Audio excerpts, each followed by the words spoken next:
Hi, I'm Nicholas Bedessa, and I will be talking about creating effective presentations for adult learners. Let's first talk about andragogy.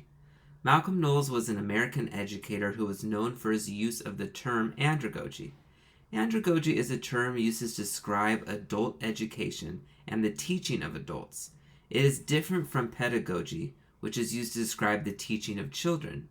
Knowles made 5 assumptions about the characteristics of adult learners that are distinct from pedagogy. These assumptions include self-concept, adult learner experience, readiness to learn, orientation to learning, and finally motivation to learn. First, we have self-concept, which is this theory that adults are more self-directed learners as opposed to someone who is more dependent. Next is the adult learner experience, which means that as a person is maturing, they have a repertoire of experiences that can be used as a resource for their learning. Then we have readiness to learn, which states that adults are more ready to learn things that they can apply to their own lives. Then we have orientation to learning, which is when an adult shifts to the desire to learn problem-centered learning concepts rather than subject-based ones.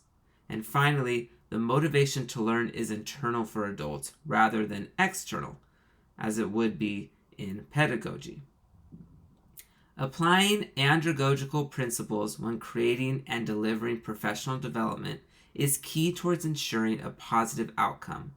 Adults learn differently than children, and based off Knowles' 5 assumptions of adult learners, it's important to apply certain best practices to a presentation that will make it worthwhile, impactful, and useful for the adult learners. Since adults are more interested in learning things that have relevance to their lives, it's important to create a professional development session that will meet the individual needs of their lives, and also one that they feel they have a relationship with the instructor in. Since adults use their own personal experiences as a resource, the presenter must try to create a learning community of people who can interact and bounce ideas off of each other. Finally, since adults are more problem-oriented than subject-oriented, one should strive to make their presentation as interactive as possible.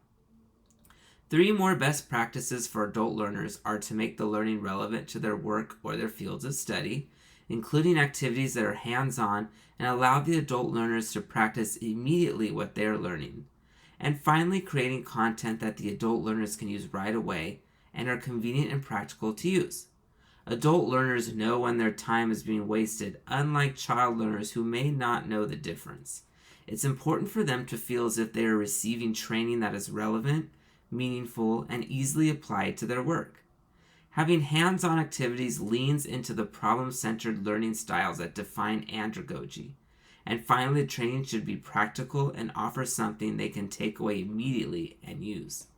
Cultural, ethnic, and gender biases of the presenter and the audience can hinder adult learning. Implicit biases refer to the stereotypes and attitudes that unconsciously affect people's decisions, perceptions, and teachings.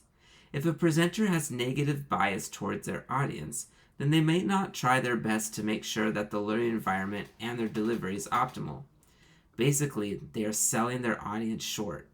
A professional development leader should try to acknowledge any bias that they have and examine why they have that bias.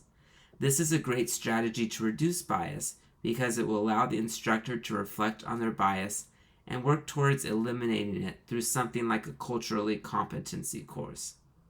This will ensure the presenter can deliver the best professional development possible. Thank you for your time.